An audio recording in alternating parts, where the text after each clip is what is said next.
Hi, I'm Migs. In this video, we're launching the first ever episode of Philippine Languages Diacritical Cases, or PLDC. In this series, we will explore words that share the same spelling but have different meanings in various Philippine languages. But before anything else, please subscribe and click the notification bell for more videos. In this episode, we will learn about three Kapampangan words that look similar but have different meanings. These are masakit, masakit, and masakit. Finally, we are going to explore the three words on the whiteboard.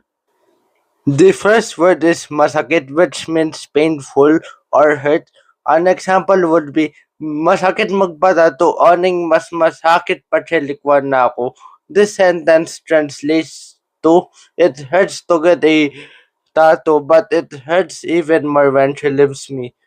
Although it is written on the whiteboard as painful, the translation uses hurt instead. Masakit can also mean hurt. The second word is masakit, which means sick.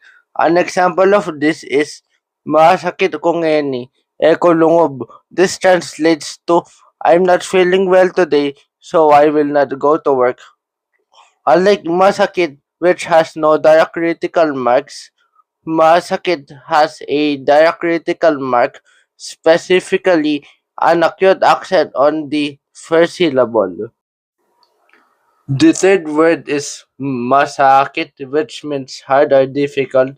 An example of this is masakit para kakuing math. Math is difficult for me. Unlike masakit, which has no direct critical marks, masakit has an acute accent on the first syllable, while masakit has an acute accent on the second syllable. The next set of example sentences will mix two of the words and eventually all three of them.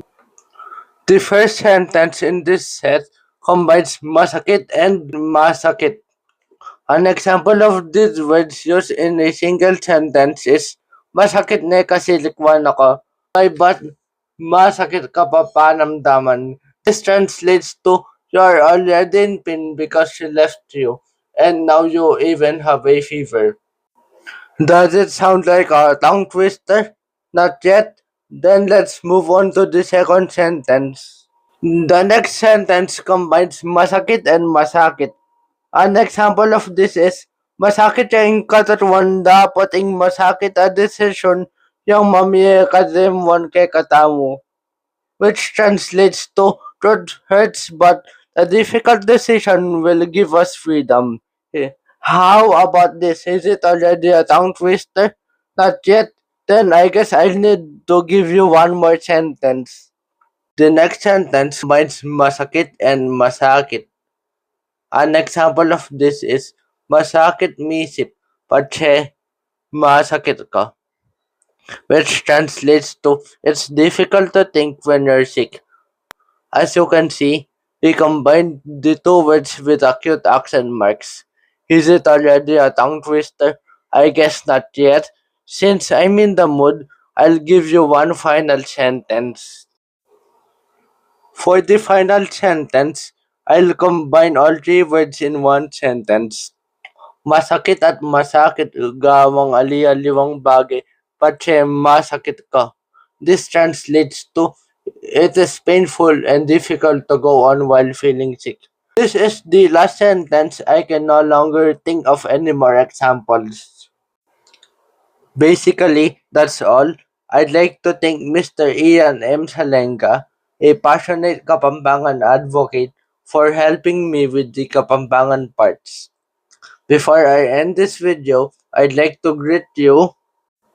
Paskong mayap ning dispo at masaplalang bayang banwa kay Kongan. Please like and share this video, and if you have any suggestions, let me know in the comments.